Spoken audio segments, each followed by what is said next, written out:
A shot on Elo. Good! The Bulls win! You know what time it is. The most amazing, sensational, dramatic. Oh, blocked by James! LeBron James with a rejection. Holy cow! Oh my God! I don't believe it! It just continues! My, oh my! You believe in miracles? Do you know what time it is? I wake up in the morning, I piss excellence.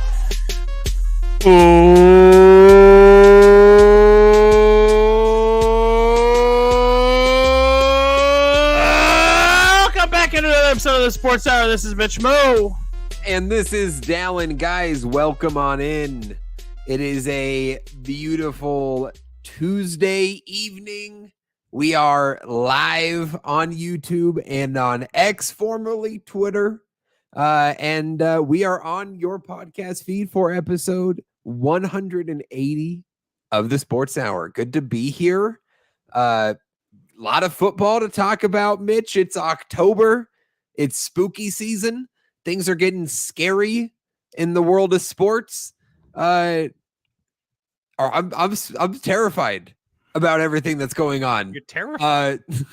Maybe it doesn't help that my team is winless in the NFL and my Dodgers are on the brink of yet another disappointing exit in the MLB postseason. And but it's besides that, yes, it's no, we're just in the midst of all the good stuff here in October, and we got a jam-packed show today. Yeah, I mean, spooky season is upon us. I more look at it like it's football and sweater season, especially in California, where like the hot weather kind of persists and it stays around far too long, way longer than it ever should. October is kind of the beginning of like, I get to throw on a sweater and on Saturdays and Sundays, watch football, put my big sweater on and be fat because like the sweater hides my fat a little bit and just watch football. Just in the words of the great Big Cat, you only get so much football in your lifetime. There is a finite amount of football. Make sure you watch all the football that you can because you only get so much of it. So It's true. That's what October speaks to me. But also it speaks to me that I get to talk a lot of football with you right here on the Sports Hour. And this is going to be a lot of fun. A lot of football down the pike. We got the campus tour. All the things that segment entails. You guys, if you're a longtime listener, you know what's coming down the pike with the campus tour. We got a little Who the Hell Is That and Forgotten All-Star. And then some special stuff regarding the NFL on the back half of the show. Little quarter mark superlative stuff on the back side of the show. So make sure you stick around for the whole thing because you're not going to want to miss this one. This is loaded. This is loaded, Dallen. It's loaded. It's a good one. It's a good one. This is like a plate of loaded tater tots. You got some bacon, you got some jalapenos, tots. You got some cheddar cheese, and we're ready to go. Speaking of fat guy, man, goddamn, you just started rattling off loaded tots, and I got excited there for a second. I get you going there. Woo! Oh yeah, that got me going. I love loaded. Is that okay? So give me real quick before we get into everything. I need to know your top 3 forms of potato. Any variety, fried, oven, you could do any varieties of potato, but give me like top 3 forms of potato. Oh God, dang it. They don't have to be in an order, but just give me, your 3 favorites. I'm going to leave out some really good ones. Of course. It's inevitable. I love a good mashed potato. Oh yeah. Has to be in there. Mashed potato has to be top there. 3. Yes. So tots and fries are separate here then. Yeah, exactly. I mean, you have waffle fries, you have curly fries, you have the shoelace. You know what I love? I love, and people talk shit on these fries all the time, but an In-N-Out fry is so good. And people talk shit on the In-N-Out fries. They do. They're dumb. They're just dumb if they talk shit on the In-N-Out fries. So good. Like top tier. They don't get it. They don't understand it. They haven't consumed the soft potato-y salty fry while the California sun kisses your face, and it just hits different. And unless you've experienced, you can order them well done. You can order them well done, and you're like, get them a little, crispier. I know they get a little soggy if sometimes they get a little, but But hey, that's part of the deal. Like people love McDonald's fries, and they get soggy too. Absolutely. But I gotta say, the third one, this one, and this is probably a little underrated, a little shocker here. Scalloped potatoes. Scalloped. Ooh, okay. That's a solid one, dude. Little garlic, little cheese, little chives. Wow. Get that, sprinkle that on there. That's good stuff. I love that's bringing some heat right there. I like that. Yeah. I mean, I think baked potato is probably the most overrated potato of all time. 100%. That's just so lazy. Overrated. That's just we have a potato and I don't want to think about doing anything to it. It's not that hard to make a good mashed potato. It's not that hard to do anything else with it. Just throw it in the oven or microwave because you don't want to try. Do better. Exactly. You have to put your effort into your potatoes, people. It's a staple. Potatoes. You have to put your effort into your potatoes. Make sure you're doing it the way you want it. Don't get lazy with it. Don't do a baked potato. That's lazy. We don't like that. Absolutely. But, enough potato talk. Let's get into the campus tour, shall we? Let's get into some football. We'll have maybe some potato talk later. We'll talk about that because I might want to get your top 3 a little bit down the road.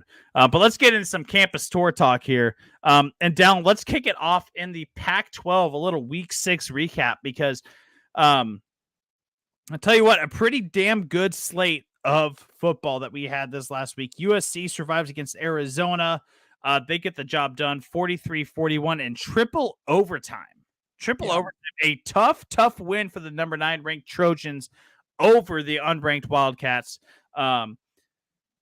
Huge win for USC in the sense that they don't drop to an unranked opponent. Big win for them. We're also looking at UCLA over Washington State. That was the upset that we didn't see coming, I think. And maybe a lot of people also saw this coming because UCLA, really one of those really talented unranked teams, but they get this done 25-17 over Wazoo. Dallen, your takes. Where do you want to start with this one? The USC game, the UCLA game. Let's definitely start with USC. I think I think Arizona is a really impressive team. I don't think they're, a bottom feeder in the Pac-12 by any means. They showed it in the past 2 weeks with a good effort against Washington last week. And then, this triple overtime thriller against USC that they couldn't pull out, but admirable effort by Jed Fish and his team. But I think, Mitch, these last few games have been good for USC. I think this is exactly what the doctor ordered for the Trojans, especially heading into this matchup in South Bend against Notre Dame coming up here. You had Colorado, who, they pretty much handled for the most part, but then Colorado surged back, made that a tight game, made it so, USC didn't have to just, sleep in the second half and, bench everybody. And then you get an Arizona team that really challenged them, took them to triple overtime, but USC showed resilience. Caleb Williams showed why he's the best player in college football. And they were able to get a win. I think it's good that they were tested, that they were able to overcome some of that adversity now, because it's only going to get tougher for the Trojans. Yeah, they have Notre Dame, and then they have Utah, and they still have Washington and Oregon, and UCLA for the rest of this season. It's not going to get any easier for USC. So facing some adversity, though, and overcoming it, albeit not, huge adversity against Arizona and Colorado, still, I think, bodes well for them coming up. Yeah, and I think that, we can talk about the adversity that they're going to face and them overcoming it is great, but this is not the adversity I think that I want to see them overcome. I want to see them overcome the adversity against the top tier programs. Them overcoming Arizona is not that impressive. In fact, it's kind of a demotion to them. I feel like USC should have this is an Arizona team that they should have won by at least 2 scores. The fact that they're going to triple overtime against them, I know that Arizona has been impressive at some points in the year, but USC, if they're going to have a Heisman caliber quarterback there and that type of offense that everyone's going to hype up in the Lincoln Riley system and everyone's going to be happy. They can't be winning by 2 points in triple overtime over Arizona. They just can't be doing that. So a win that's going to keep them in the conversation of the top 10 in the college football playoffs, but I don't think that was a quality win for USC in my book. Yeah. The UCLA Washington State game, Dallen, 25-17. UCLA gets it done over Washington State. I guess the biggest question is it was Washington State fake? Was Washington State fake, or is UCLA better than what we anticipated about them? Yeah, I don't think this is a case of anybody being fake or not real. I think this is just a case of the Pac-12 being extremely deep. Sure. And these teams are just going to beat up on each other every week. And so you see Washington State upset Oregon State, and then the next week UCLA upsets them, and then the next week UCLA will get upset by somebody else, right? And the cycle shall continue in the Pac-12. What I'm most curious about is how the top teams fared, the Oregons, the Washington, the USC. Can they stay flawless in that mix, or will they get caught up in the churn of this really talented conference? But I think this is really just an impressive win for UCLA. It hasn't been great this year. They've got a young quarterback in Dante Moore, freshman.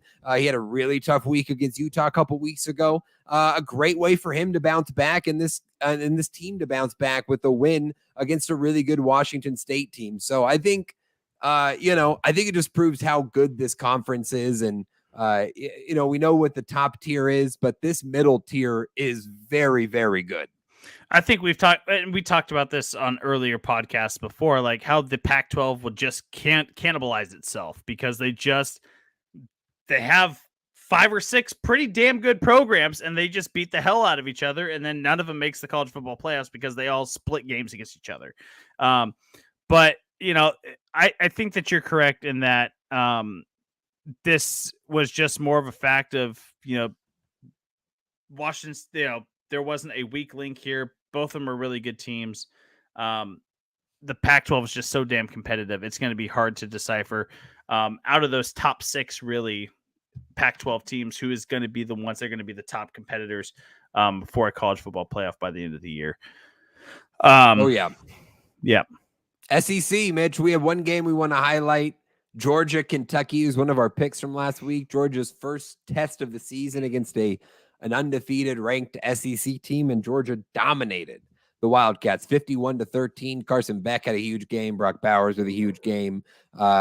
Georgia passes the first test. Are we convinced? I don't think I'm fully convinced on Georgia yet. I'm not feeling like, this is 100% that playoff, that championship team that we've seen the last couple years, but this is certainly what you want to see from a team that's ranked number 1 in the country, a team that is defending back-to-back titles, and a good win over a Kentucky team that, maybe it's not the best team in the world, but better than what we've seen from them. Still much more that we need to find out, I think, about Georgia. I think there's still a lot of question marks about Georgia, but the fact that they can get this one in definitive fashion over a Kentucky team that's been pretty darn good the whole year. This is a big step in the right direction for Georgia, especially after the cupcake schedule that they've had leading up to this and that they have kind of going on throughout the rest of the season. I feel like that if this is Georgia's signature win of the year, they shouldn't be number 1 at the end of the year. They shouldn't be. Well, they've got more games to come. I know they do. Just Kentucky. They're going to play Ole Miss. They're going to play at Tennessee, Florida. I mean, that's not great. But those are the same toughest games. But those are those are better than Kentucky. No, well, those Ole Miss is a better team than Kentucky, Mitch. I think Ole Miss is a better team than Kentucky. I think Tennessee is probably a tier up than Kentucky. Florida's probably in that same tier. I think that's fair. Missouri's on the schedule. They're probably in that tier. But they're not playing the same. They're not playing the same sorts of teams that Alabama and Texas are playing. They're not. Well, that's only because Alabama and Texas played each other. Texas has a Big 12 schedule, but Alabama is going to play, whoever they get in the SEC. But they're only, that valuable game is non-conference. All I'm saying is Georgia has the easiest road to number 1. Oh, they have the easiest road to number 1, and so if they're number 1 at the end of the year, fine and dandy. I don't think I don't think in my mind they would legitimately be the number one team in the nation. I think there would be a team better than them at season's end because they played such an easy schedule, and they're going to get the votes because they're going to go undefeated, because they're going to play they're going to play this easier schedule. But a good win for Georgia nonetheless over Kentucky. Sorry, I had to get a little Georgia rant out because I just get so fired up over Georgia. Being an Bama fan, I got to get it out. Can't help it. Have to get it out. Big 12, and this was a huge Big 12 matchup down. The Red River Showdown between Oklahoma and Texas. Oklahoma going to get this one done over Texas. Is Oklahoma all the way back? I mean, can we really... Does everybody have to be back every week, Mitch? Because they'll probably lose next week. I mean, look, it's a valid question though. Like, I think you asked if Texas was back last week, and then they lost to Oklahoma. But they beat the number 3 team in the nation. So, like, are they back? Are they back? No, because one win doesn't mean you're back. You have to play a full season, and then you got to get to the playoff, and then you got to win a playoff game, because Oklahoma's been to the playoff before. They haven't won a playoff game, though. So I think we get there. I think we could say they're back, but I got to eat crow on Oklahoma. I'm not going to lie, Mitch, because I've been out and I'm not a believer in the Sooners. I know people were pretty high on them heading into this season, and I honestly just thought they would be a above average Big 12 team, 8 wins, 9 wins, but not, a top tier competitor. But I mean, here they are knocking off Texas, 6-0 now, and looking all the part of, should be one of, if not the favorite in the Big 12, obviously between them and Texas. They've got the head-to-head matchup, but I did not see Oklahoma coming. I was not a believer, and I've got to eat crow on that because I was pretty blatant about that. And I mean, again, a lot of season to come. We'll see how the second half fares for them, but that was an impressive win. It was a very impressive win. And take a bite or two of that crow, but don't feast down on the whole thing down, because, like, look, there's a lot of people that were not in on Oklahoma going into this season. They just weren't, because they had nothing to make you believe after the performance that they had last year, the first year without Lincoln Riley, that they were going to be competitive, or a competitive program going into this year. They had nothing to make you believe that. So, look, a good win for Oklahoma, a bad loss for Texas. I think that this, even though Oklahoma was ranked 12th going into this game, this is not a good look for Texas. I think that this bumps them. I mean, this obviously bumps them out of the top 4 for college football playoff conversation, but I think this puts them in the conversation of, can they really compete with the top tier level of competition in college football? Because they haven't been there for a long time, and they've built themselves up to this spot, and now they've gotten beat by another top tier, or a top tier program. Maybe they're not in, maybe they shouldn't be considered in this college football playoff conversation. Yeah, I honestly don't think it affects Texas that much in that regard. I think it more helps Oklahoma's case of being an actual playoff contender. For Texas, frankly, they just have to, but they have to win out in the Big 12. If they do so, they'll get back to the Big 12 championship game against who? Oklahoma.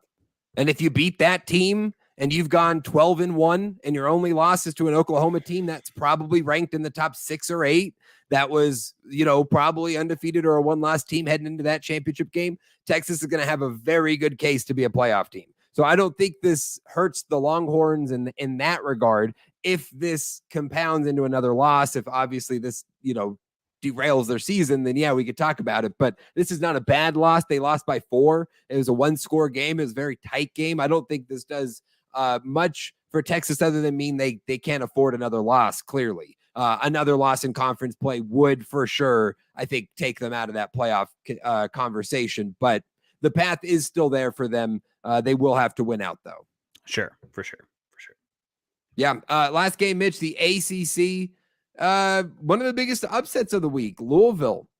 Number 25, Louisville knocks off the Fighting Irish 33-20. Jack Plummer had a good game. The quarterback, this rushing attack with Jawar Jordan was solid, and this Fighting Irish team that's been able to get through some slog fest. They couldn't get it done against Ohio State in that game. They got it done against Duke last week, but not enough to get it done against Louisville.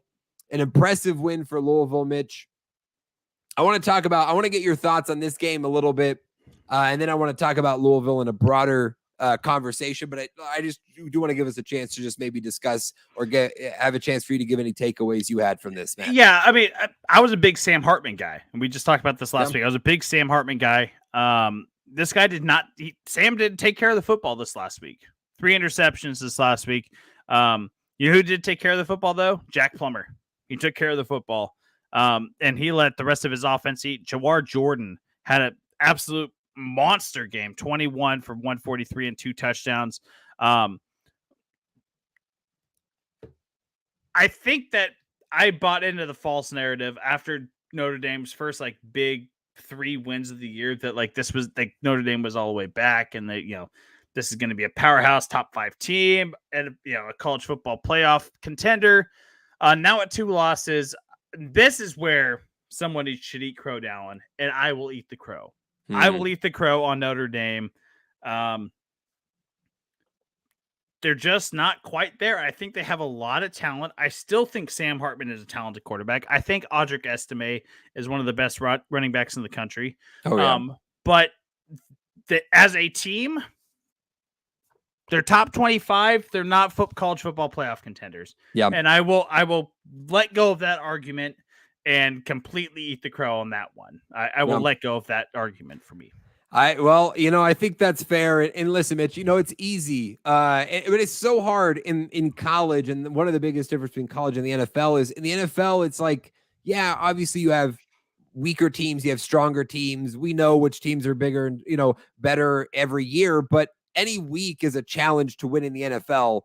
Every week should be a challenge to win in the NFL. So every win is valuable. And college football is different. In the beginning of the season, these wins don't mean very much, frankly, because we don't know much. When Notre Dame is beating up on Navy and Tennessee State and Central Michigan, and they look really good, or when any of these teams, for that matter, look really good at the beginning of the season, and we think, oh, well, they're proving to us what they are.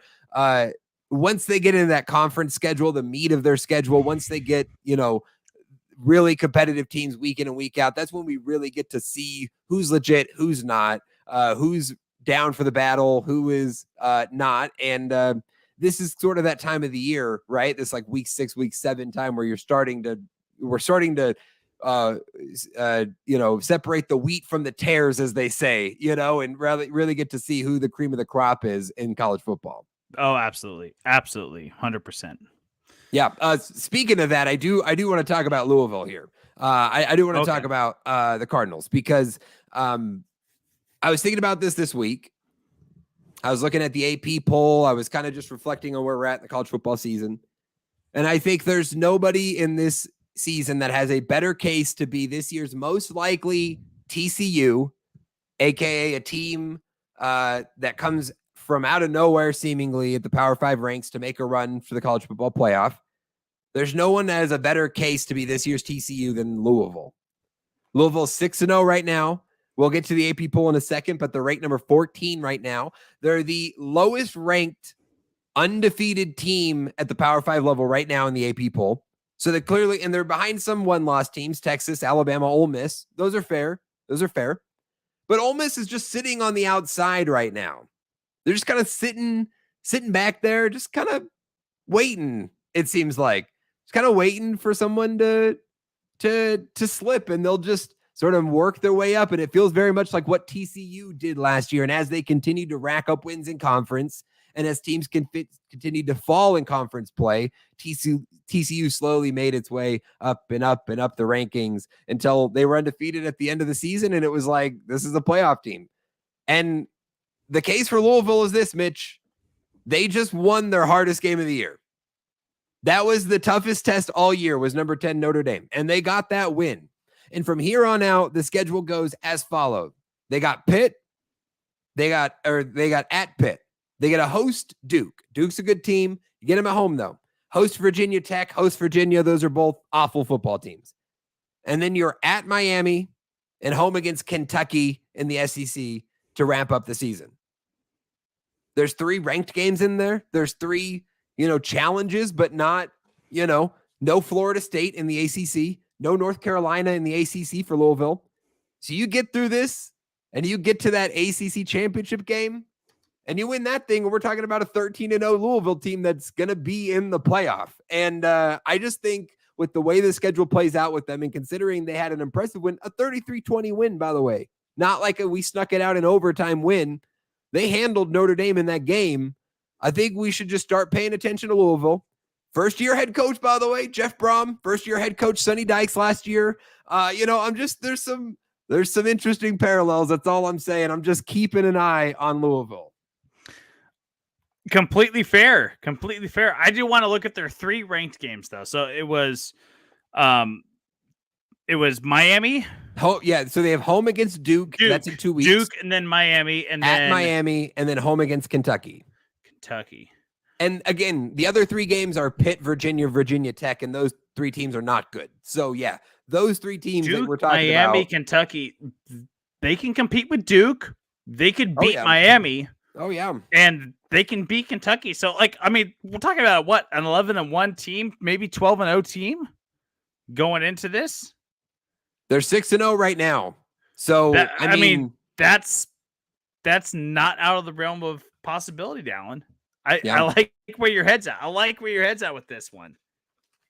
I'm just saying, keep an eye on it again with the way their schedule plays out. Again, avoiding Florida State, avoiding North Carolina. That's huge. That's huge to avoid those top 2 teams. It's going to help them. They end up undefeated at the end of the season. I mean, it seems like they have the shot. So exciting stuff. I love Mitch. That. Let's talk AP poll. Let's do that. How about that? Let's do it. Let's get into the AP poll reaction, Dallen. Oklahoma is going to jump 7 spots into the top 5. They're going to go from number 12 up to number 5. Texas is going to remain in the top 10 at number 9. Louisville going to jump 11 spots. Big jump for Louisville up into the top 15. They're going to be ranked number 14. Notre Dame going to fall from number 10 all the way down to number 21. Then UCLA and Kansas. UCLA at number 18, Kansas to number 23. Join the rankings while Missouri and Fresno State drop out of this one. Dallen, any qualms that you have with this new top 25? I mean, any things that you're upset with? Any things you want to iron out with them? No, not really. Other than Miami after their loss, and we'll talk about their loss here in a little bit, but they remained ranked. I maybe would have been okay if they slipped out after what happened on Saturday, but they remained in at number 25. They did fall 8 spots after the loss, but they did hang in there. I would have advocated for Wyoming. That's my only thing. I would advocate for Wyoming after beating Fresno State. That's a really good Wyoming team. Their lone loss is to Texas this year. I thought, I would have given the Cowboys some credit and wanted to slide them in there. There's no G5 team right now ranked in the top 25. So, but other than that, no, nothing too crazy here. Oklahoma at 5. That I feel good with that. Do you feel good with that? Yeah. Yeah, they've earned that. You have Georgia, Michigan, Ohio State, and then Florida State. That's how the top 4 goes ahead of them. I still think Washington and Oregon are too low. That's just where I'm at. I think they're still too low. I would have them ahead of Penn State is 6. So we're talking Oklahoma 5, Penn State 6, Washington 7, Oregon 8. Obviously, after their game this week, one of them is going to move up probably into that top 4, I would guess.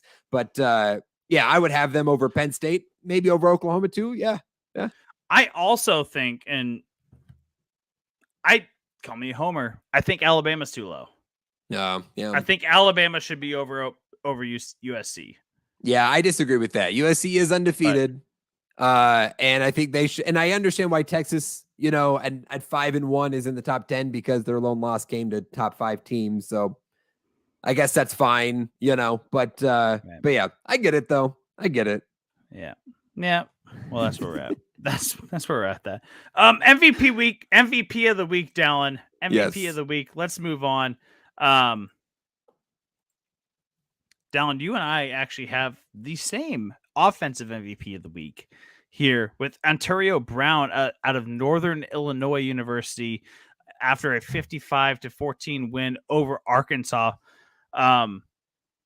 13 carries, 280 yards, and 4 touchdowns. Down, this guy was averaging 21.5 yards per carry. Have a day, Ontario Brown. Excuse me. Have a day. What a performance from the young man out of Northern Iowa. He's my MVP of the week. Yeah, just an absolutely absurd week for Ontario Brown in the win over Akron. Love to see the MAC getting a shout out here on the Sports Hour in the MVP of the week. I do want to mention one other player because Ontario Brown was my MVP with his big week, but I do want to give a special MVP shout out here to Noah Fafita, the quarterback for Arizona, a freshman who is filling in right now for Jaden Delora, who has been the starter there, and it looked really good to start this season. Delora gets injured. Fafita comes in against Washington, was really good last week in his really first real playing time, and then even better this week against USC. He threw for over 300 yards, completed 71% of his passes, 5 touchdowns, and 1 interception for the freshman against the Trojans, against Caleb Williams, the defending Heisman winner, and USC, taking him to triple overtime for Arizona. I just loved that performance from him. I thought he had the best performance of the week, considering the stage, considering his young career, and filling in for a starter. Big game for Noah Fafita. Wanted to give him a shout out here. Love that shout out. Love that shout out, Dallen. Upset game of the week, Dallen. Georgia Tech getting it done over Miami, 23-20. Miami going into this game was a 19-point favorite. 19-point favorite for Miami. Getting the 3-point loss against Georgia Tech. And I got to tell you, Dallen, it might be the biggest upset of the week, but this is worthy of the pit of misery. This is worthy of the pit of misery. This is worthy of the pit of misery. Dilly, and I'll tell you why right now. Miami got a 3-point lead, 20-17, under a minute left. Why the fuck are you running the football?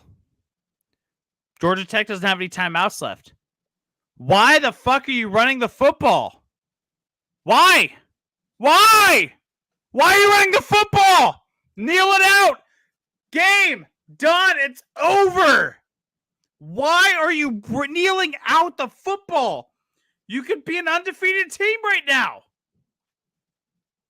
You're not sitting at the bottom of the top 25. You're sitting in the top 15. Why aren't you kneeling out the football, Miami? Mario Cristobal is going to be actually part of this introduction into the pit of misery. Dilly. This is abysmal play calling, abysmal clock management, abysmal everything football. Why wasn't Miami just kneeling the game out? Yeah, dilly. This is absurd. They literally handed the win away, handed the win over to Georgia Tech and said, here, you take it. We're going to give you a shot, and credit Georgia Tech for forcing the fumble and then scoring the touchdown to freaking win the dang thing. But it should have never even came to it because it didn't need to, because they could have just knelt the game out. And that is just absurd. Just that's a fireable offense. I mean, that's just crazy. What are we doing? Insane. So yeah, pit of misery, more than warranted here. Are you officially calling for Mario Cristobal to get fired from No, Miami? I'm not. No, I'm not. I'm just saying that's the Be kind bold. of mistake Come on, be bold. that you cannot make. And when you lose recruits like Jaden Rashada over $2 million NIL deals, and then that falls through, and now you look like an idiot, and then Florida lost him. Now he's in Arizona State. I mean, it's not like it's been great. Miami's supposed to be good last year. I mean, he doesn't have a lot of reasons to have a job if the season doesn't go well. This is not going to help his case. I guess that's right. I guess you're right, Dallen. I'm not calling for his job, though. Don't make me do it. Not yet. Not yet. Not yet. Okay. All right. Well, I'll hold you to that. Maybe later down the road, maybe we'll be calling for his job. But in the meantime, Dallen, that will lead us into the college football trivia question of the week, presented by absolutely nobody. Dallen, are you ready? Are you ready? Yeah. Okay, all right. Yeah. I was waiting for a response. It felt like a cliffhanger. I was waiting for the rest. Oh no, sorry. I was. Anyway, this does have to do with Georgia Tech and Miami. Dallen, the only time that Georgia Tech and Miami met in a bowl game was 2000, with Miami winning 28-13 in the Gator Bowl. Miami had this future NFL offensive coordinator at quarterback during that game. That is a good one. Not many times Georgia Tech's been really good in football.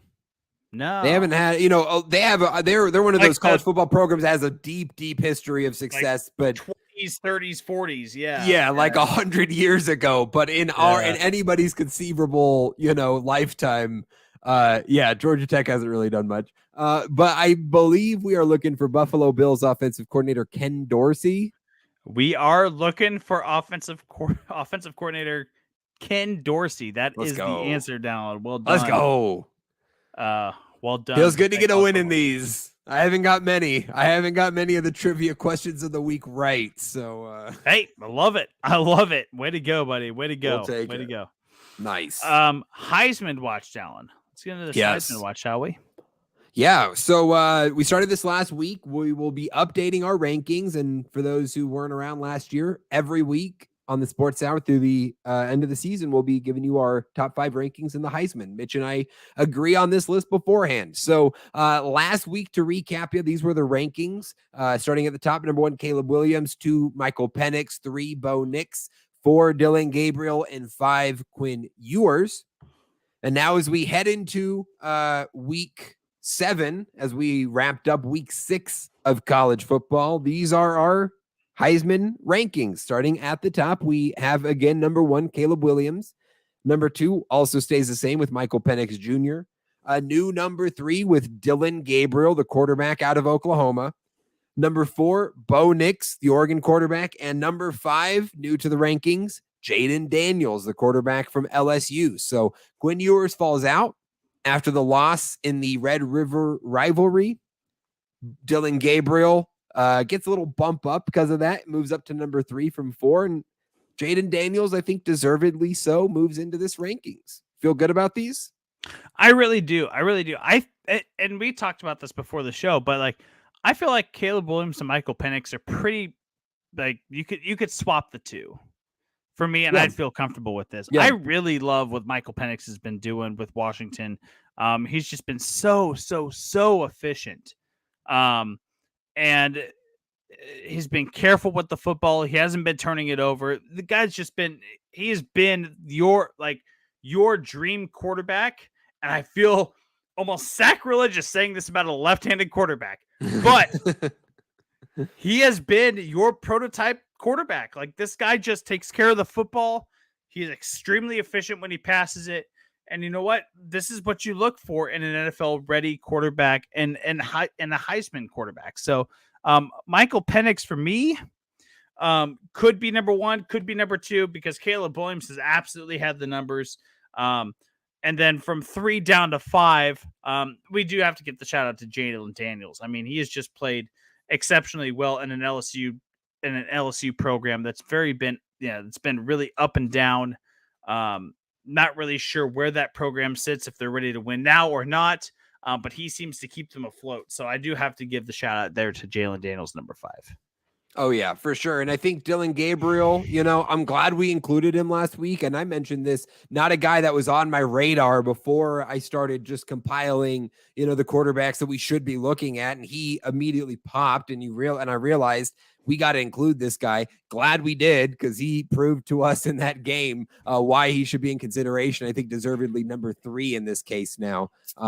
Give me one name on the outside that you're just keeping an eye on. Maybe they shouldn't be in it yet, but they're creeping. You think there's maybe a little bit of a case or somebody you should keep an eye on.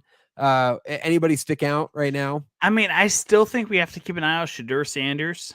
Oh, I yeah. mean, just like, this team is the Buffs are not going to be a top 25 team maybe by the end of the year, but I think we really need to keep an eye on what this guy is doing. I think JT Daniels out of Rice, we need to keep an eye on. This guy's had an exceptionally efficient start to the year. But when we're looking like outside of the quarterback position, rushing wise, look at Jonathan Brooks out of Texas. He's 108 for 726 and it's 6 touchdowns, 7.6 a carry right now. This guy is exceptionally efficient with the football when he gets the ball.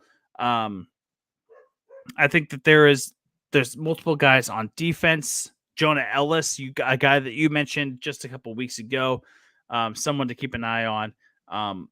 There are multiple different guys that we should keep an eye on going into the Heisman watch as we wind down the year. Cool. Should we go to the games to watch? Yeah, let's get into the games to watch, Dallen. And look, both of us, we tied last week. 1 point last week. You are still leading 13-9. And let's get into the games that we're going to pick this week. Starting off with number 10, USC 6-0.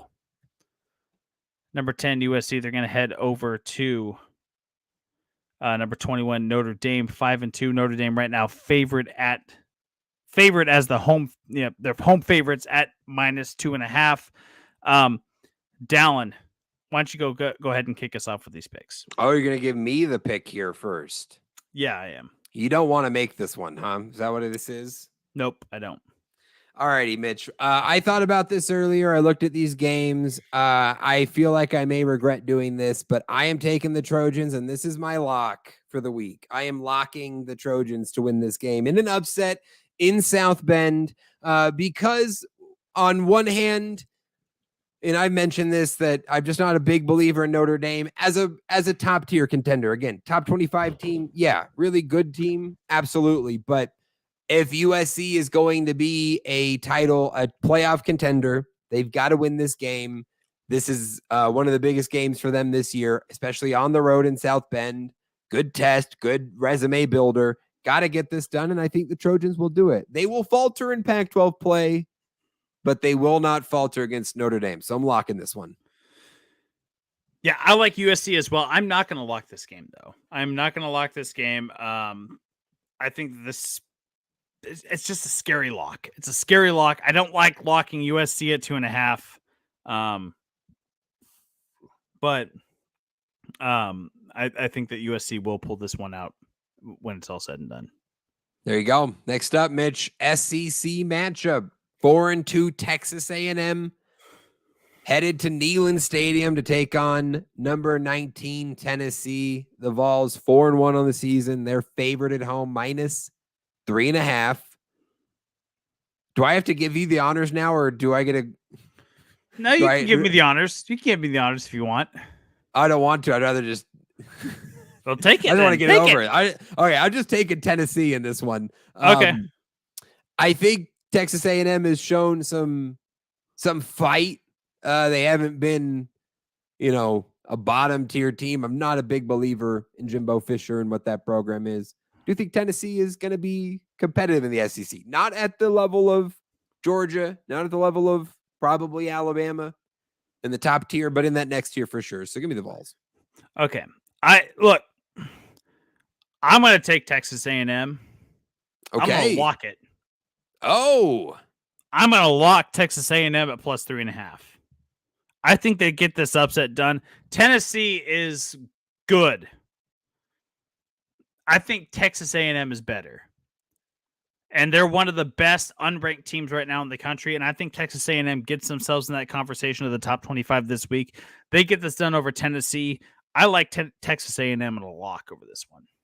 Wow. We both took underdog locks this week. In a week, too, when all these lines are actually not like egregious. They're not like horrible to work with, We can actually it's not like an 8-point, favorite or, where we have to commit to a full touchdown. We've got some 3 points, some 2.5 point or, lines. We took underdogs. I like Yeah. that. I like Yeah, that. And look at you absolutely. caping for the SEC West. Of course you would. And loyal to Alabama and loyal to the SEC West division, picking A&M over I'm Tennessee. not loyal to the SEC West. I'm I only see through loyal you. to Alabama. Okay. But fuck Tennessee. Anyway, moving forward, Dallen, a Pac-12 matchup.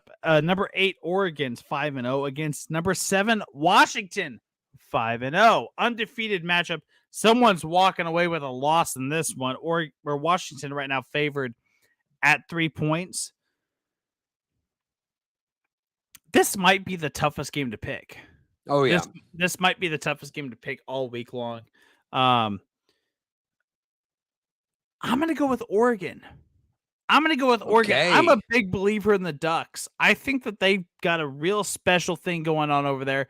I think that they're a very legitimate college football playoff contender.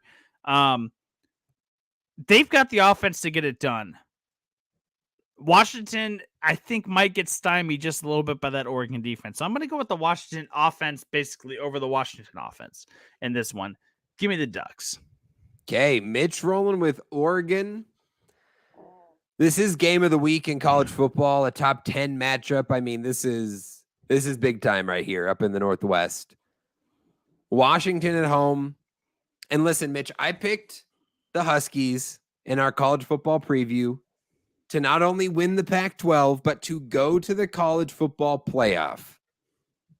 And I am not wavering from that today.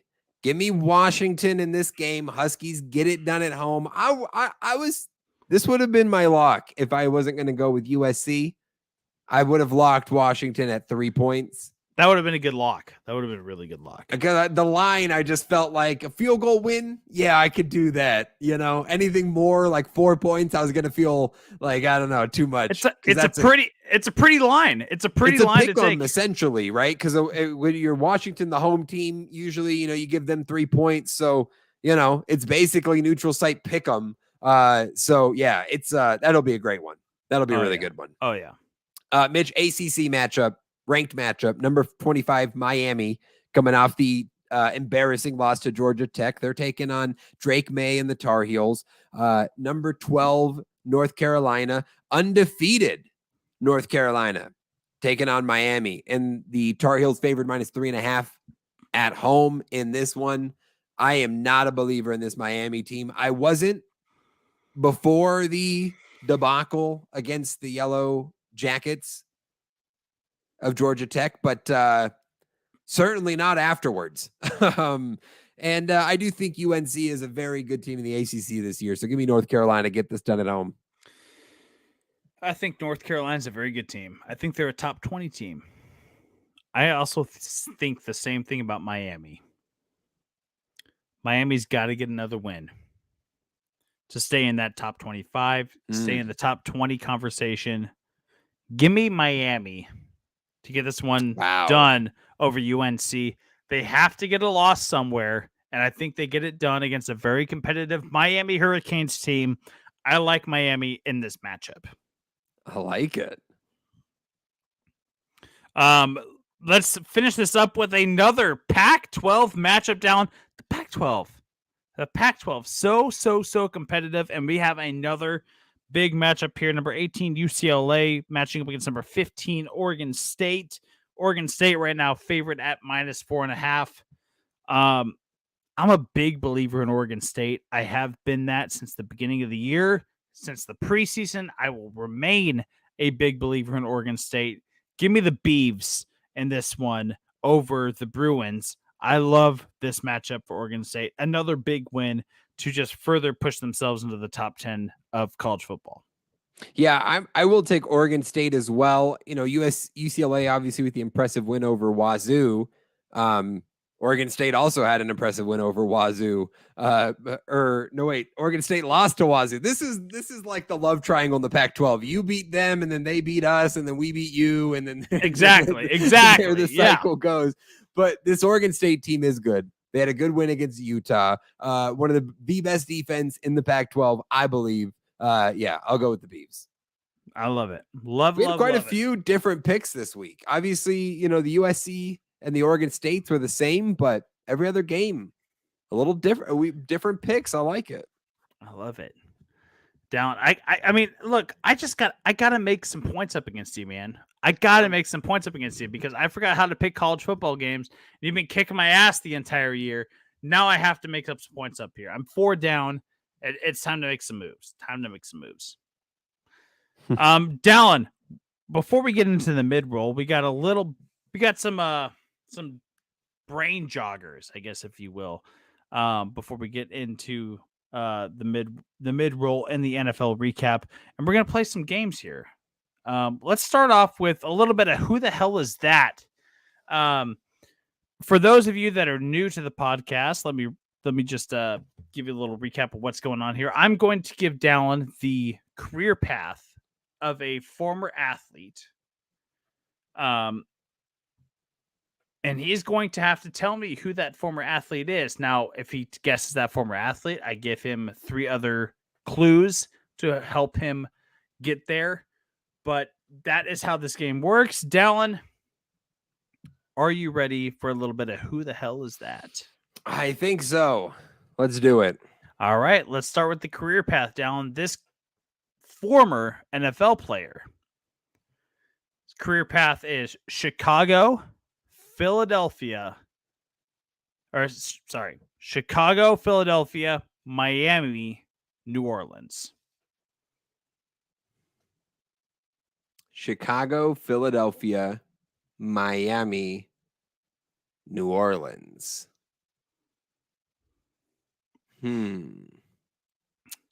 Lance Briggs. Not Lance Briggs. I will tell you, because you've been so good at nailing these down over the last couple of weeks, I did go a little bit harder with this one. Okay. So, this one-time Pro Bowler. So I've forgotten All-Star. Hell yeah. Forgotten All-Star a little bit. Crossover episode here. Had his lone Pro Bowl in his rookie year in 2016 when he rushed for 1,313 yards, 6 touchdowns with the Chicago Bears. Jordan Howard. I mean, come on. I mean, yeah, that's it. Yeah. That's it. Jordan Howard. Yeah. Jordan Howard. Well done. Thank you. Well done, Dallen. Man. Didn't think we were going to get that quick. I thought Jordan Howard was going to be someone that like you might forget about a little I don't know why that one came to my mind. Sometimes it's like you sit there and it's like nothing comes. Sometimes it's like, oh yeah, there it is. There's that nugget. Clicks. I love it. That's great. Yeah, what else do you got? I want to hear the rest.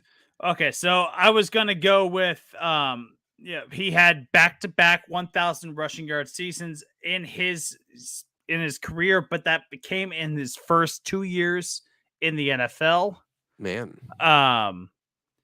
He never once eclipsed over 600 yards after the 3rd season of his career. Jordan Howard was very much like a flash in the pan rookie type guy. A one-hit wonder. Yeah, very, very well done that you got this guy. Very well Thanks, done. Man. Let's go. All right, let's keep the good mojo going in Forgotten All-Star because it's your turn now to make the guess here on the guys. So we'll see how Mitch holds up. But yeah, Forgotten All-Star. Long time segment. We like this one. It's been a minute. I'm gonna give Mitch the resume of a all-star player, and he's gonna have to give us the name of the player we're looking for. So pretty straightforward. Right. Mitch, you ready? Yeah, let's do it. Okay. We're looking for a former NFL player. So okay. Your 3 hints to start, Mitch. This 2-time Pro Bowler played 10 years in the NFL with 2 teams. Started his career in the AFC, ended his career in the NFC. This SEC linebacker was drafted in the 2nd round of his draft.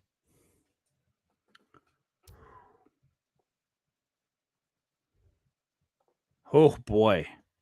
We'll start there. I got some more hints for you, but let's start there, and then we'll start narrowing it down. Started his career in the NFC, ended it in the AFC. No, opposite. Sorry. If I said that wrong, I apologize. Started his career in the AFC, ended his career in the NFC. All right. An SEC linebacker. Did you give the year that he was drafted? Did not. Not yet. Started in the AFC, ended in the NFC.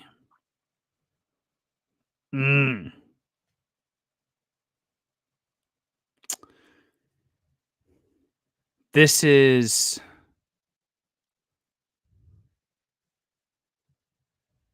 I'm just going to start with Sean Merriman. Okay. It's a good place to start. I didn't give you a lot to start. It's going to get better as we go, but we got to get a baseline. Right. Sean Merriman, not correct. We'll go on to the hint here, your first hint.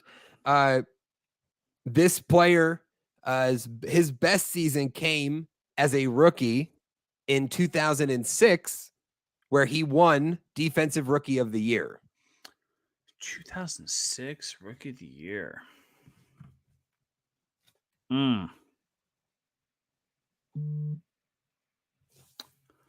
Gosh darn it. 2006 Rookie of the Year.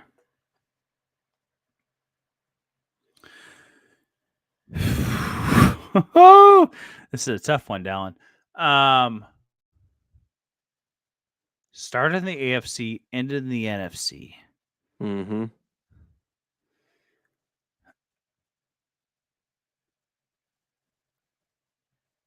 I'm going to go. This is probably too early. Jason Taylor. Jason Taylor's the guess. I like the guess.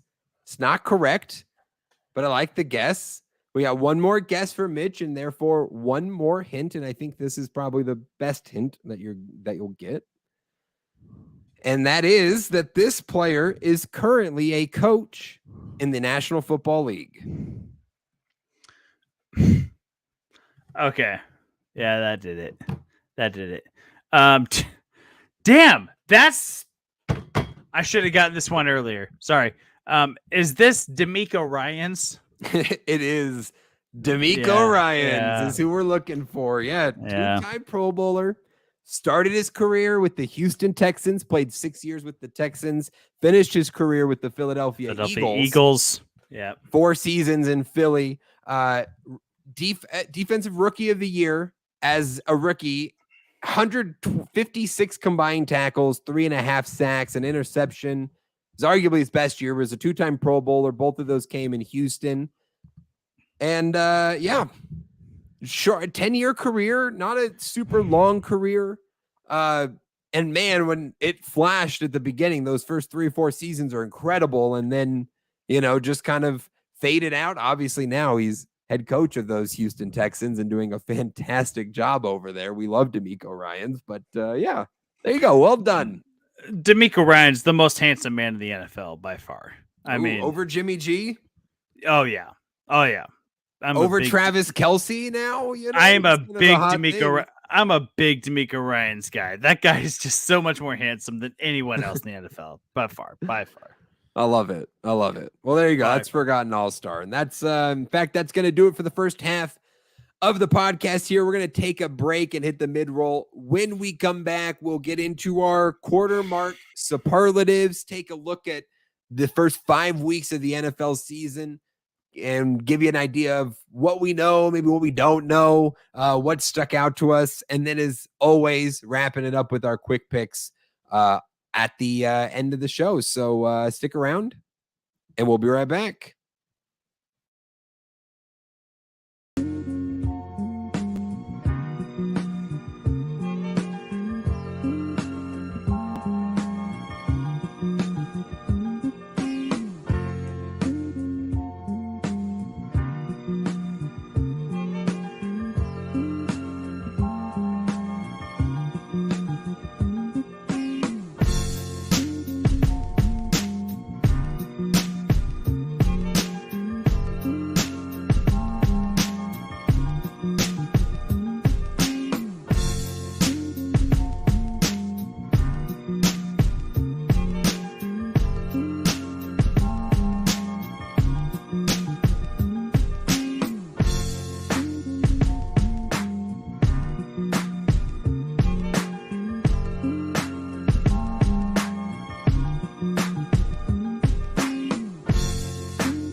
Oh, welcome back.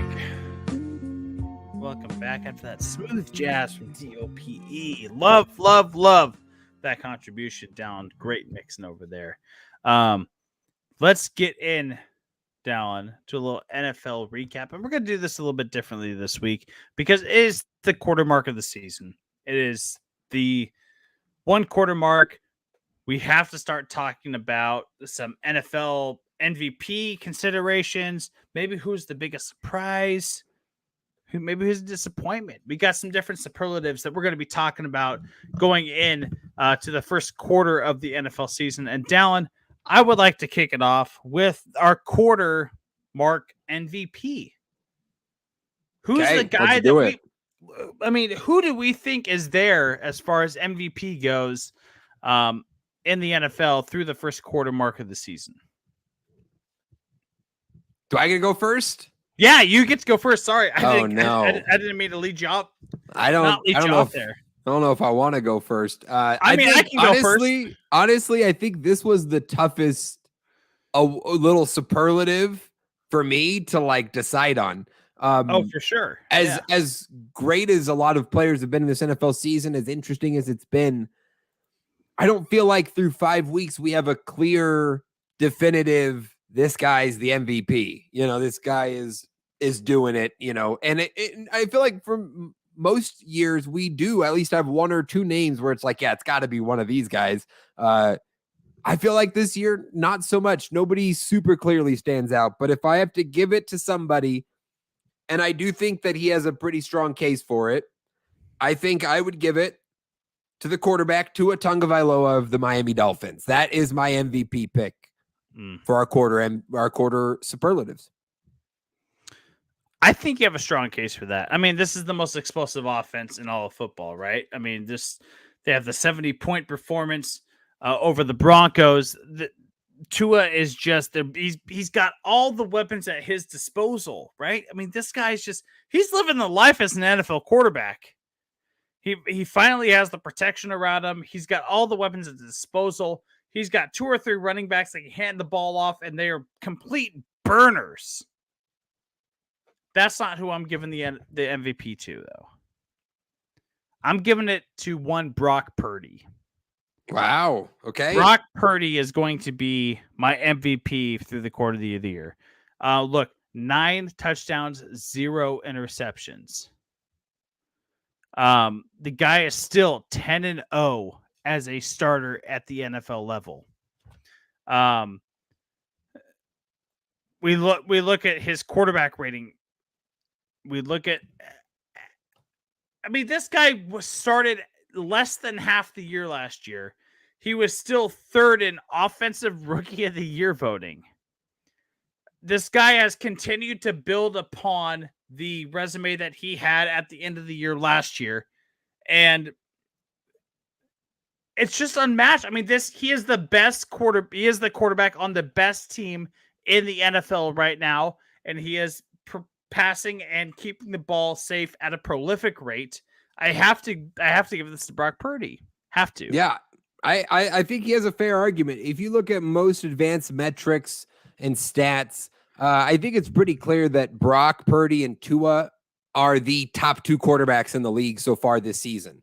You look at, for example, average, yards per pass attempt. Those guys are top 2.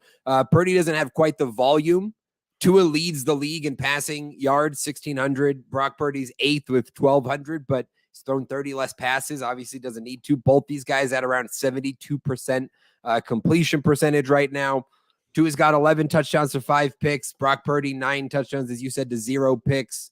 And I think they both have a pretty strong case. And those were kind of the 2 quarterbacks that I even considered. I didn't really look at anybody else, frankly. I will say, though, the one honorable mention I did add was a Niner, and it wasn't Brock Purdy. It was Christian McCaffrey. Because frankly, I think he might have a stronger case than Purdy because he has been an offensive catalyst. Now, obviously, Purdy has done everything asked of him at the quarterback position, and the quarterback position is extremely valuable. But, you look at rushing numbers, McCaffrey leads the league in that right now, and that's not even to include what he adds in the passing game. So I think McCaffrey would have a very strong case as well. But I like the Purdy pick here. I will say, I did look this up because this was part of my decision making on Tua. Because again, as I said, this was a tough one. I wavered back and forth quite a bit on this. Right now, he's averaging 322.8 passing yards a game. We know how explosive this Miami Dolphins offense is. That's incredible. If you extrapolate that out over 17 games, then Tua Tagovailoa, if he keeps this up, will end the season with 5,487 yards. It would break the NFL record for a single season passing yards. So if that's the kind of season Tua is in store for, even with 15 picks, even with less efficiency than other guys, that's going to be a pretty strong case for MVP. Yeah, it is, but he has to keep the pace. I mean, he has to keep the pace. And if we're at the halfway mark, 3/4 mark, and he's still there, then absolutely. I mean, just get Brock Purdy out of the conversation. But that's what's fun about the quarter mark conversations is like we can have these conversations about guys that are like on pace for something huge and speculate about whether they're going to continue that pace. But yeah, Tua completely capable of doing that. I just don't see that forthcoming in the future. Let's get into the next award that we have at our quarter mark, which is going to be the biggest surprise, Dallen. Biggest surprise, maybe a team, a player, a coaching staff, an organization as a whole that you didn't expect to be in the position that they are right now. Dallen, what is your biggest surprise so far of 2023? I'm going to say this is the biggest surprise, but I'm saying it's not my biggest surprise because someone was trying to tell you, even before the NFL draft, to keep an eye on Puka Nacua. And what has he done in his NFL career, Mitch? What has he done in his short NFL career? Just set records. Just be on pace for crazy rookie numbers. He's leading the league in targets, Mitch. Nobody has been thrown to more this season than Puka Nacua. And there's not anybody in the world, including Puka Nacua, who thought that was possible heading into the season. He's outpacing Jamar Chase and the Justin Jeffersons and everybody. And yes, it's because Kupp is out. But Kupp came back last week, and Nacua was right there, an integral part of that Rams offense. This kid is legit. He's here to stay. He's earned his spot. He's earned his keep. 63 targets, leads the league. 46 receptions, leads the league. 572 receiving yards, second to only Tyreek Hill. 2 touchdowns. Puka Nacua is legit. And he's a 5th-round draft pick. It doesn't get any more surprising than that. It doesn't get any more left field out of that. And again, you could have saw it coming if you were paying attention in the offseason with the Rams and everything going on, but nobody saw this. Nobody saw, being tops in the league in this. It's incredible. So yeah, for me, I went with Puka. Dallen, I'm in a particular fantasy football league where my team was garbage, and I drafted Puka Nacua, and Puka Nacua has wound up to be my wide receiver 2 in that league. And Dallen, I could not agree with you more that he is one of the biggest surprises of the entire NFL season. I do, though, have to shift a little bit of focus over to the Houston Texans, a team that we thought was going to be like a 2-3 win team when we were talking about our way too early NFL predictions, a team that we weren't really very confident at all in. But CJ Stroud has looked really, really good. Nico Collins and him have formed a connection. This is a team that offensively has really started to come together. Defensively, they still got some holes to work out, a lot of holes to work out. But offensively, this is a team that's going to keep them in the ball game, a team that could win 5, 6, 7 ball games. I really like Houston as one of the surprises as far as performance going into the first quarter of the season. Yeah, Houston's a good one, Mitch. I think they've definitely been a surprise this year for sure. I picked them to go 7-10 before this season. I thought they would be, somewhat competitive, but I mean, just frankly, how good CJ Stroud has looked in this Houston Texans offense, I think is one of the biggest surprises. We know how much young talent they have, and you thought, okay, well, maybe they'll progress throughout the season and they'll have a really strong second half of the year that they sort of, build into 2024. But they're starting off hot. CJ Stroud is on record paces right now for a rookie quarterback, and he's looking extremely efficient. Well worth the pick that they spent on him at number 2 overall. So, I like that pick for Houston. Definitely been a very pleasant surprise this year. Yeah, absolutely. Absolutely. Biggest disappointment, though. I'll let you go first here. What's the biggest disappointment for you so far? I have Denver / Sean Payton, Russell Wilson is pretty much what I got. Look, this whole thing has been a complete disaster over there in Denver. Complete disaster. You bring in Sean Payton, a offensive guru, a guy that has done awesome things with Drew Brees and that New Orleans Saints offense for so many years. They got the Super Bowl done. He gets Russell Wilson, a Super Bowl winning quarterback, the guy that struggled last year under Nathaniel Hackett, and he hasn't been able to figure anything out. They seem to be clashing heads ever since they showed up. This has been the biggest disappointment. I mean, why can't you just figure something out offensively in Denver with two great offensive minds in Sean Payton and Russell Wilson? It just seems like it's a complete lost cause over there for me in Denver. Yeah. I do think obviously Denver not off to a good start, 1-4. When you're on the receiving end of the worst loss of the season and one of the worst losses in NFL history, the 70-20 beatdown, that's certainly not going to help your case here, though. But I am going to defend a little bit. Well, no, not a little bit. I'm going to defend a lot of it, this Denver offense, because frankly, it's not the offense's fault, Mitch. It's the defense. This defense has given up 181 points this season. They're last in the NFL in that regard. And yes, 70 of those points came from Miami, but you could take those 70 out, and this isn't a top 10 defense. The offense, meanwhile, 10th right now in points scored per game at 24.2 points per game.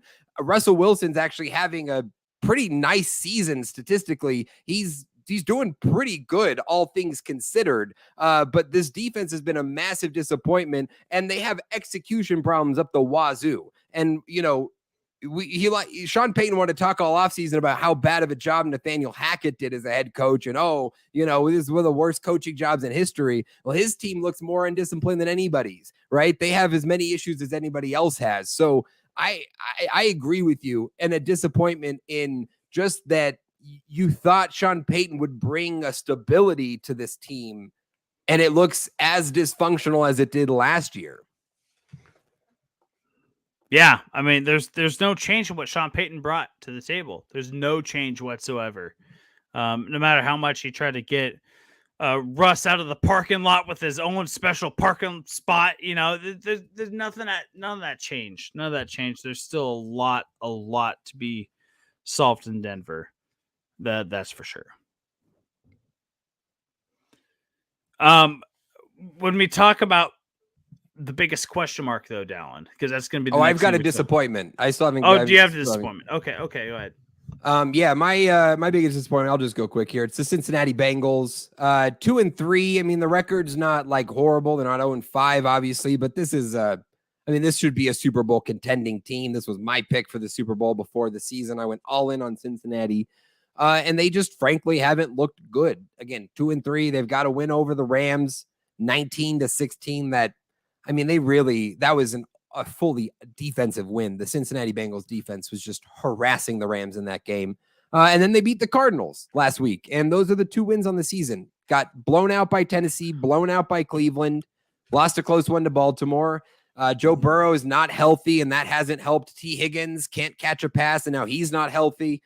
This team is just not got good vibes right now. And if this is a playoff team, if this is a contender, they got to turn things around quick. They cannot, they can't wait much longer. They got Seattle this week and then a bye. And then they've got the Niners and the Bills and the Texans and the Ravens as the next 4 games. So it's kind of time to figure things out in Cincinnati if they're going to contend in the AFC. Yeah, it's definitely time to figure that out. And I think more so than that AFC South, AFC North. We got to look at the AFC South, and like when we talk about the biggest question mark here, because like there's a lot of question marks that are going to go with the AFC North. The AFC South, the biggest question mark that I got is who's going to win the AFC South? Who's going to win that? Who's going to win that? Who's going to win that conference? Who's going to win that division? I mean, we got the Jags at 3-2. We got the Colts at 3-2. We got the Texans at 2-3. The Titans at 2-3. The Titans have been constant contenders in that division. The Texans seem to be constant risers within that division, and the Colts and Jags, they've been swapping blows over the last couple of weeks. So I think when it comes to the biggest question mark that I got in right now at the quarter mark of the season, who's going to win the AFC South?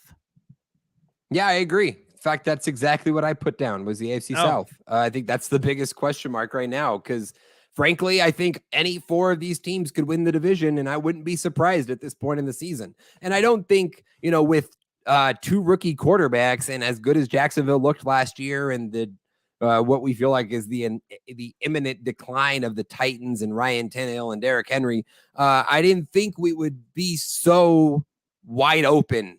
Even at this point, still early in the season, but even 5 weeks in, did not anticipate it being this wide open. But frankly, I wouldn't be surprised if any one of these teams walked away as the division winner in 2023 at this point. And I did not feel that way heading into this season. So definitely the biggest question mark is who is going to emerge in these next couple of weeks, who can really kind of get themselves out ahead of this division. Exactly. Yeah, definitely.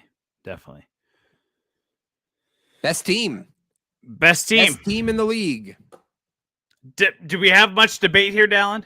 Do we have much debate here?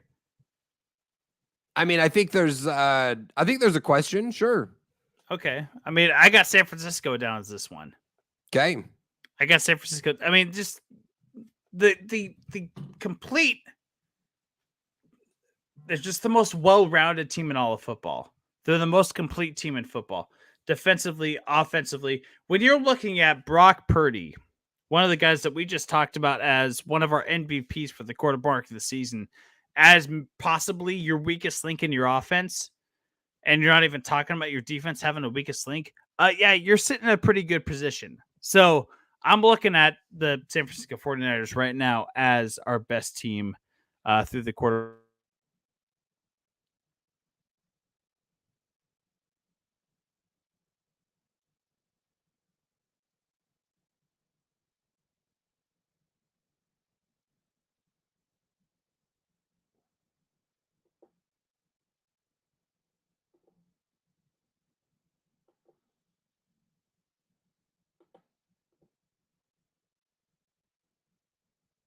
I think we got a freeze here. I don't know if I'm frozen or Mitch is frozen, but we will keep going here. My best team in the NFL, I'm not going with the San Francisco 49ers. I actually went with the Philadelphia Eagles with my pick. And I think obviously the Niners are a very obvious one. They've been extremely dominant. I think why I ended up with Philadelphia is I feel like I didn't think Philadelphia would be this good this early this year. Obviously, they're a contender in the NFC. Obviously, they're one of the best teams, but they lost their offensive and defensive coordinators this offseason. Both those guys gone. That's a lot of turnaround. That's a lot of turnover. And you're coming off of a disappointing Super Bowl loss. How would that team bounce back at the beginning of the season with new leadership in place? And yeah, a lot of these guys, Brian Johnson's elevated from QB coach. He was in the building, sure, but first time OC. I mean, there's a lot of new there. And I thought that it would take some time for Philly to sort of figure things out, but they would be, find their form come season's end. But they look basically at season's form right now. And they, were a little shaky to start the season. It wasn't perfect, but this Eagles team is extremely talented. Jalen Hurts looks as good as ever. They add DeAndre Swift to this, and he looks incredible. He looks just as good as what they were getting from Miles Sanders last year, if not better. You've got Jalen Carter, this rookie that they get gifted to them in the first round of this draft, and he looks like an absolute monster on the defensive line to add to all the talent they already have. And I just look at this Philly team like, yeah, they just seem like they're set to be back in the Super Bowl. And yeah, I know San Francisco's over there, and those two Titans are set to clash at some point in the playoffs, but I don't know. I ended up picking Philly. I think they're a coin flip. I don't think there's like a wrong answer between the two. I certainly understand why you and a lot of people would say San Francisco right now, but I'm very impressed with Philly. Mainly, again, I think because I thought it would not look quite as good to start, and they have impressed me. Can I say that I said San Francisco to keep my girlfriend happy and not say Philadelphia because she's a San Francisco 49ers fan? Could I say that? I mean, you could say whatever you want. I don't know. We didn't hear it though. No, not on here, not on this podcast. Absolutely not. But no, I do believe I do agree with you. Like the Eagles are just they're a fantastic football team, and they just are so well put together. And you know what? They're built for the future. They are built for the future with all the young talent that they have. So I love that take that you have. Worst team, Dallen. Worst team. I mean, come on. I'm going to let you have the floor. You let me have the floor. Easy.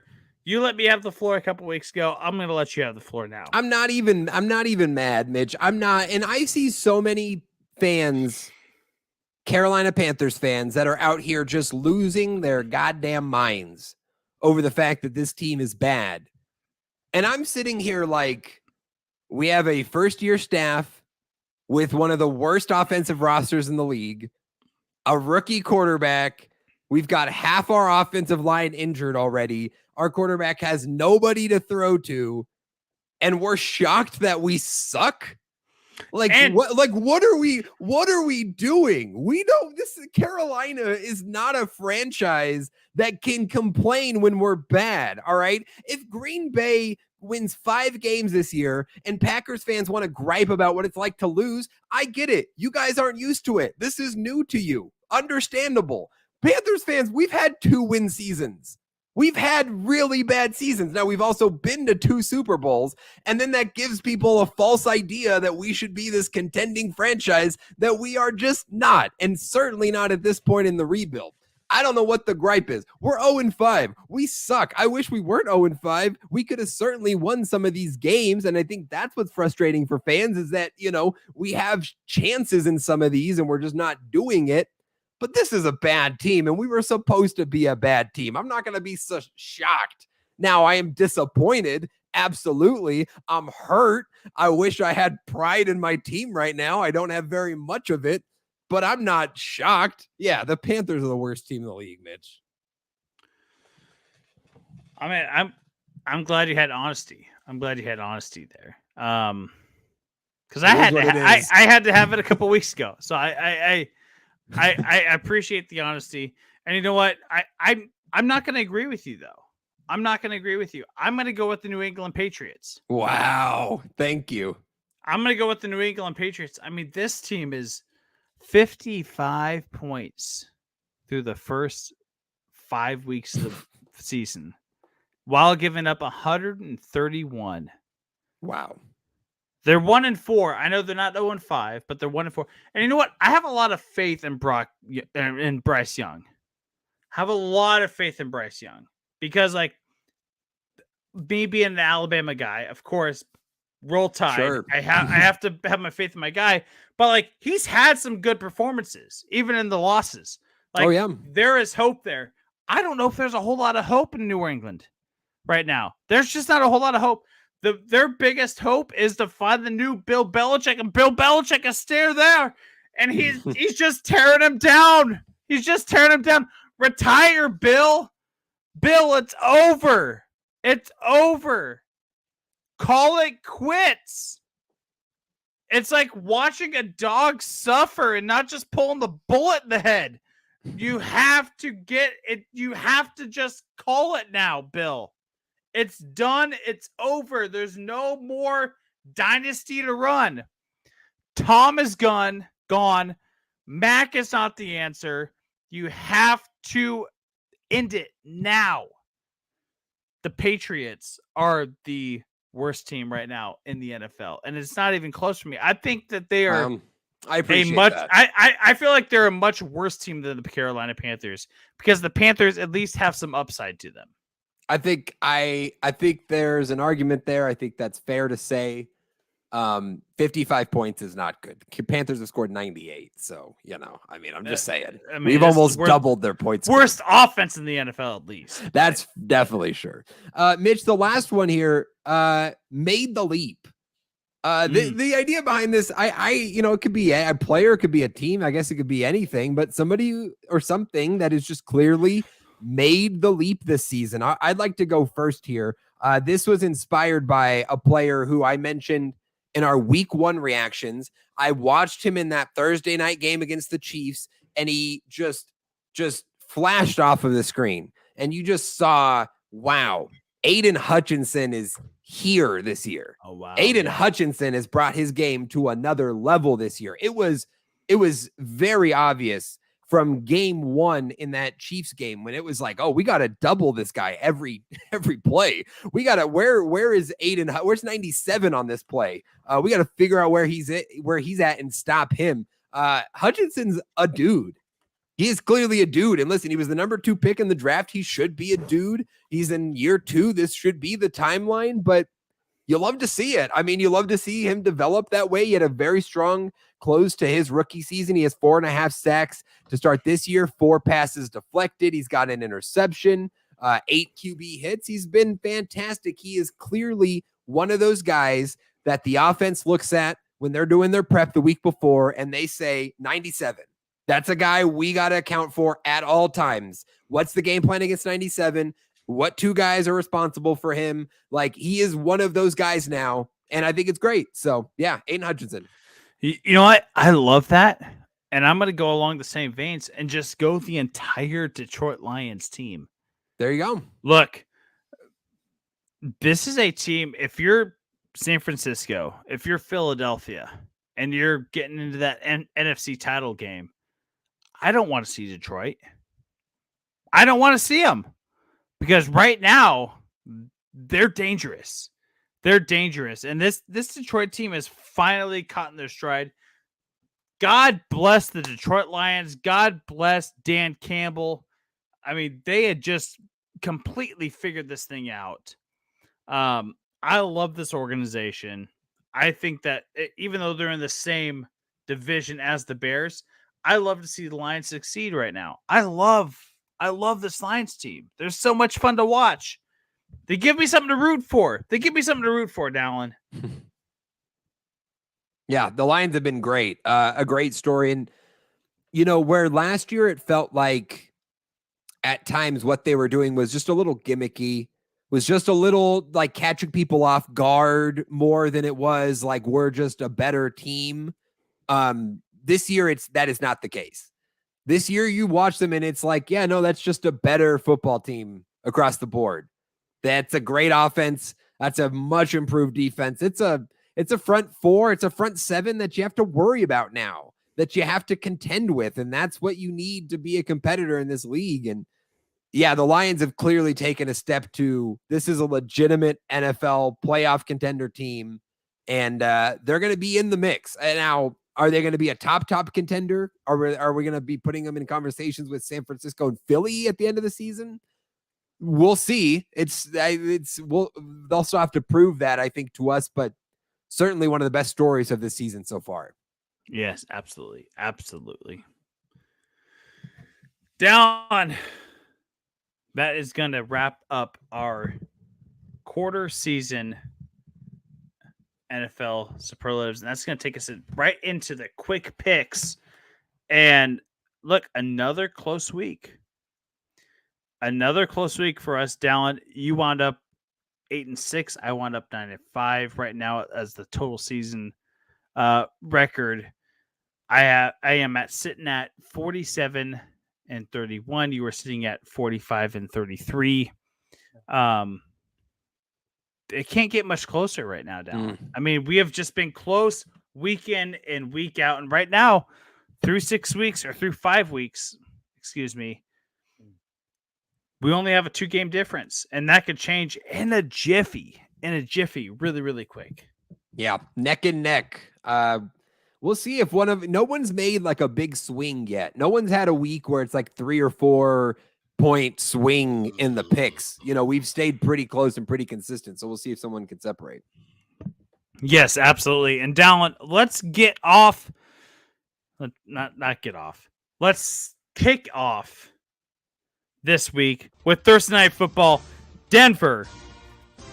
They're heading over to Kansas City, the home of some good barbecue, to take on the Kansas City Chiefs. Right now, Kansas City favored by -10.5. Give me the Chiefs. I like the Chiefs at home over Denver. Denver's struggling really, really bad. Give me the Chiefs. Yeah, very easy. Defending champs, Kansas City at home Thursday night. Lock it in. Picking Kansas City. Following that, the final of the London games, Mitch, and it's not Jacksonville. They get to return home to the swamps of Jacksonville. This time we've got the Baltimore Ravens taking on the Tennessee Titans. Baltimore favored by -4 in this game. Give me the Ravens overseas in the UK to get it done.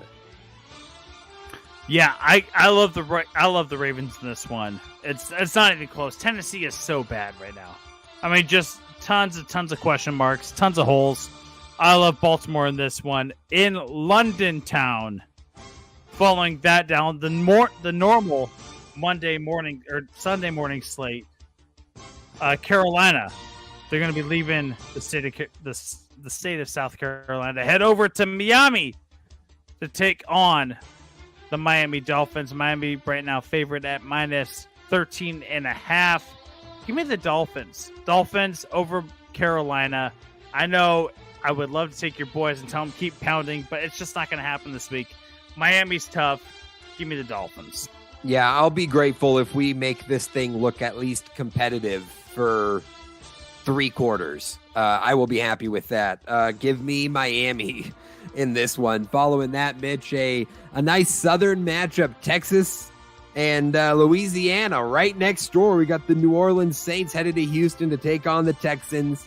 Saints favored on the road, -1.5, but I will take our forgotten all-star, D'Amico Ryans, and this Houston Texans team. CJ Stroud, he's putting it on. They're impressive. Give me Houston. I love Houston as well. I love that team. I'm going to take Houston over New Orleans as well in the Lone Star State. Following that game, the Commanders, they're leaving the nation's capital, and they're headed over to hot Atlanta to take on the Atlanta Falcons. Atlanta right now favorite at -2.5. Give me the Falcons. They're pretty impressive on offense. I like the way this team is trending offensively. And I think they get this one done against Washington. I like Atlanta. Yeah, I think this is a really good matchup. Both these teams showing to be pretty competitive, pretty scrappy. I could see Washington coming away with this, but I am going to roll with the Falcons as well. Give me the Falcons at home to get the dub. AFC South matchup, Colts and Jags. That's right, Jacksonville's back in the swamps of Jacksonville.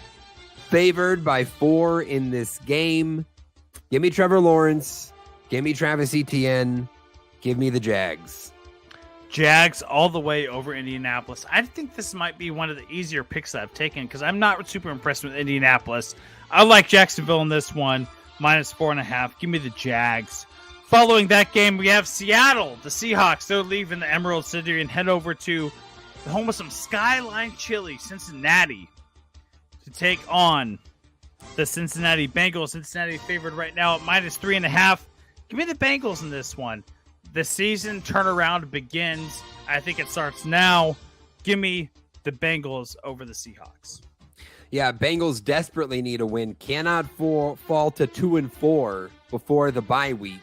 It'll be a tough spot to be in. I think Joe Burrow wills this team to a win in a tough matchup against Seattle. Give me Cincinnati at home. Following that, AFC North matchup, the Minnesota Vikings headed down the Great Lakes to take on the Chicago Bears, the monsters of the Midway. Minnesota favored -2.5 in this game. I will take the road favorite. Kirk Cousins. They're 1-4 to start this year. Not great. They get a much needed win on Sunday. Give me Minnesota. You got to be crazy if you think I'm not taking my Chicago Bears after 2 back-to-back great offensive performances. I have to take the Chicago Bears at home over the Minnesota Vikings. You got to be crazy if I'm thinking I'm not taking my Bears. Bears plus 2.5. Got to take the Bears. Bears over the Vikings. Following that game to wind up the Sunday morning slate down, the San Francisco 49ers. They're leaving the city by the bay to head over to the greatest city in Ohio, the Cleveland area. City of Cleveland. Cleveland Browns hosting the San Francisco 49ers. Right now, San Francisco favored minus 5.5 on the road. I got to take the Niners. I mean, this is the best team in the NFL. I have to take the Niners on this one in an easy route. Yeah, I'm not going to lie. When I first got to this game, part of me was literally highlighting the Cleveland Browns. And then I sat there and I stopped myself and I said, this is the fool who picked the Dallas Cowboys to beat the Niners in Sunday Night Football. And a fool I did look. Fool me once, shame on you. Fool me, you can't get fooled again. I'm taking the Niners. I'm not doing it again. Give me San Francisco. Don't do Get it. it done on the road, Mitch. Following that afternoon slate, New England, worst team in the NFL, according to Mitch. They're headed to Sin City to take on the Raiders. Vegas favored by 3 in this game, but there's no way in hell that Bill Belichick is going to let Josh McDaniels beat his ass in this game. No way. No way. Patriots might win 3 games this year. He's not letting Josh McDaniels embarrass him on Sunday. Give me New England in this one. You bet your ass there's a way that Josh McDaniels beats Bill Belichick, especially on his home turf in the Death Star. Give me the Raiders in a very easy cover of minus 3.5 over the Patriots. I like the Raiders in this one. Following that game, the Detroit Lions, they're leaving Motor City to head over to Tampa Bay to take on the Bucks. Right now, Tampa Bay favored at minus 3. Give me the Lions. The Lions. They have to be the team. This is one of the most exciting teams in the NFL. Give them to me over the Bucks. I love the Lions in this matchup. Yeah, I like the Lions too. Give me the Detroit Lions. It's pretty easy. NFC West, Mitch, the Arizona Cardinals and the Los Angeles Rams. Cardinals visiting SoFi Stadium, where LA's favored by a touchdown. Minus 7 in this game. Rams have been a good story to start this season. Not down and out like everyone thought they might be. Showing some fight. Cooper Kupp is back. Give me the Rams and a big offensive performance at home. Yeah, I think this wide receiver core is going to have a field day. Call him Pooper Kupp, Poopa Nakua, and Poo-Poo Atwell, as they're going to shit all over this Arizona secondary and absolutely light them up. Give me the Los Angeles Rams in a rout over the Arizona Cardinals in this one. Following that game, we have the Philadelphia Eagles. They're heading over to New Jersey to take on the New York Jets. The Jets, Jets. Right now, Philadelphia favorite at minus 7. Philly, easy one. Give me Philly in this one. Yeah. Gonna take Philly in this one. Touchdown favorites on the road. Jets are showing fight. I don't think maybe they don't get blown out in this game, but come on. It's the Eagles we're talking about. This should be a pretty easy game for them. Sunday Night Football, Mitch, a New York matchup with the G-Men headed up north to Buffalo to take on the Buffalo Bills. Buffalo favored by 2 touchdowns in this game. 14-point favorites for the Bills, and hell, I'll take them to cover. Give me Buffalo. If you live in the Buffalo area and you are a Buffalo Bills fan, take your family out to a nice wing and dinner and enjoy some good Buffalo wings as you enjoy this Buffalo Bills win, because They're going to blow them out. Give me this Buffalo team over the G-Men. I didn't think about this yet, but now I'm just kind of putting this together. Is there a chance for a Brian Daboll little, let me prove my worth game here? Because, he's making his return to Buffalo. Is that storyline we're missing? No. Nah. Buffalo, all right. Way over the G-Men. Way over the G-Men. Dallen, Monday Night Football, last game of the week. Dallas, second week in a row, they're on prime time, and they're taking on the Los Angeles Chargers. Right now, Dallas favored -2. Dallas looks bad. They have struggled in prime time. Give me the Chargers to get it done over the Cowboys in primetime on Monday night. I like the Chargers to cover this one. Give me the team from LA. There will be more Cowboys fans than Chargers fans in this stadium, guaranteed. As bad as Dallas has looked, they're a very back and forth team, Mitch, which means they were down last week. They're up this week. So give me Dallas on Monday night. Two kind of up and down teams here, the Cowboys and Chargers. This one was kind of a tough one for me to take, but I'll roll with Dallas in this one. Dallas on the road. Love it. Love that. Love it. There you go. That's going to do it for the quick picks, and that's going to do it for the podcast. All we got, episode 180. We appreciate you hanging around for the show. If you were joining us live on X at Sports Hour Guys or on youtube.com/the Sports Hour Guys, we appreciate you. Got a comment earlier we didn't talk about from Michael. Says his fantasy team ain't looking good. Hate to see it, Michael. We should probably do a little fantasy update one of these weeks. Yeah, absolutely. It's been an up and down season for me myself. It's had some good, some not so good. When you have 4 teams, that kind of helps. You got a lot of teams to care about. And yeah, appreciate your comment. You could be like Michael and join us on YouTube every week. Again, youtube.com/the Sports Hour Guys. Mitch, tell the people where they can find the podcast. Yeah, if you can find the podcast wherever you listen to your podcast, you can listen to that podcast on Apple Podcast, Spotify, Stitcher. Look up the Sports Hour Guys, and you will find us there. Get on Apple Podcasts, leave us a rating or review, tell us that we suck, because that is the only way that we can get better. It is the only way that we could get better. 180 episodes down, and we still need to get better. So, yeah, leave a rating, leave a review. Honest, true. That's right. Bars. No lying. No lying in those reviews. Tell us no we lying. suck. Yeah, there we go. So that'll do it for today, folks. We appreciate you hanging out. We'll catch you next time. Until next time, we love you. We appreciate you. And we'll catch you next week. So long, everybody. And a very pleasant good evening to you, wherever you may be. See ya!